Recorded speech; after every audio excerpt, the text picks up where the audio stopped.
Minister, my question is around the murder of a young boy called Rayan Suleiman.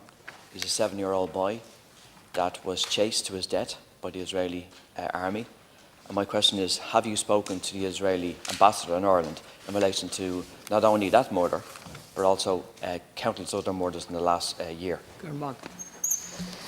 Yeah, Deputy, the straight answer to your question is that I have asked my political director to make contact with the Israeli ambassador and his team in relation to this killing.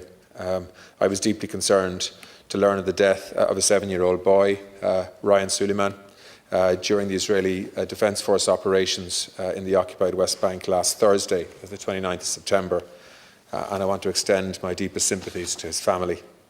I echo the comments of the UN Special Coordinator for the Middle East, Thor Wiesland, in which he called on the Israeli authorities to conduct an immediate and thorough investigation into Rayan's death.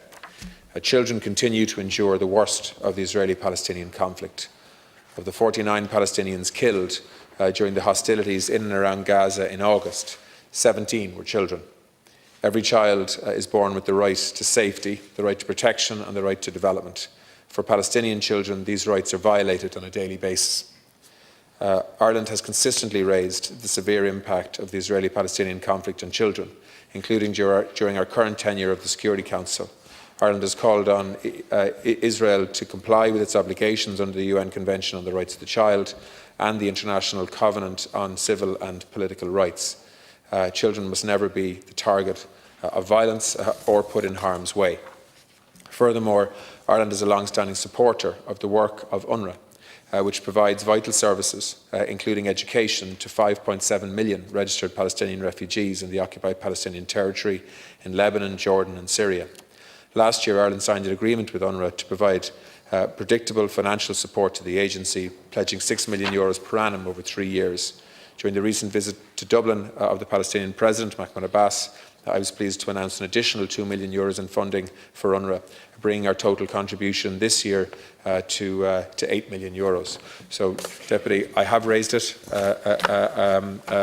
My department is raising it at a very senior level with the Israeli ambassador. It is an ongoing concern. This is another child that has died in the context of a conflict that has a political solution if there's a will to push that forward. Minister, this is Rayan Suleiman. He's a 7-year-old boy, and his only crime was that he's a Palestinian. That's his crime, and that's what the Israeli army done. They took that young boy from his family, and he's not the only boy. 20 children this year have been killed by the Israeli army.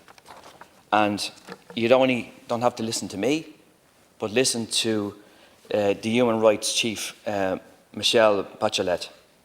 And he says that Israel, on a constant basis, are breaking international law and are combining with almost total lack of accountability. And that's what this comes down to, Minister, a lack of accountability by the Israeli army and the Israeli state. And the question I ask you, Minister, is that what do you actually say to the Israeli ambassador in relation to this, not only this killing, but countless other killings?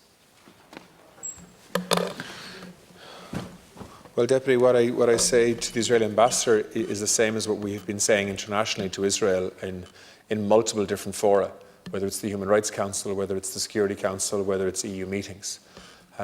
We expect Israel to conduct independent investigations when killings like this happen, whether it's of a journalist, whether it's of a child, or anybody else for that matter. An occupying power in occupied territory have international obligations. And one of the reasons why I've been so outspoken in terms of the approach of the Israeli government towards NGOs and the shutting down of NGOs and labelling some of them as terrorist organisations is that the important role of civil society organisations in a place like the West Bank is absolutely essential to expose wrongdoing, to ask hard and awkward questions of governments and of security forces, to take legal cases when appropriate, and that civil society space is being shut down, despite the fact that we are funding some of the organisations and are perfectly satisfied that they are doing what they should be doing as civil society organisations. So that's what we're doing, and that's what we're saying, Deputy. I don't mean to keep interrupting because I know how important the issues are, but we're going to run out of time for other questions if we don't keep to it. So if we could, Deputy, thank you. Minister, it's all well and good, but Israel is not a normal state. This year alone, 100 Palestinians have been killed by excessive force and collective punishment by the IDF. And as I said, 20% or 20 children have been among them. And this is a policy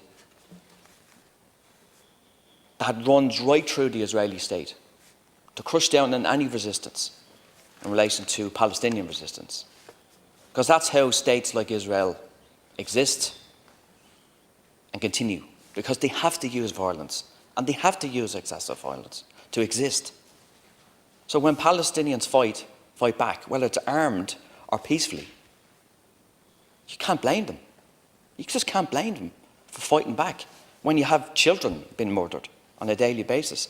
So the question is, Minister, what do you say to the Israeli ambassador when this happens, and what do you bring it on a European level? How do you bring that to a European level? Well, Deputy, first of all, what I don't agree with you on is the justification for Palestinian violence, which you seem to suggest shouldn't be criticised. There's violence on both sides in this conflict. I am and continue to be very critical of the approach of the Israeli government towards Palestinians, and will continue to be.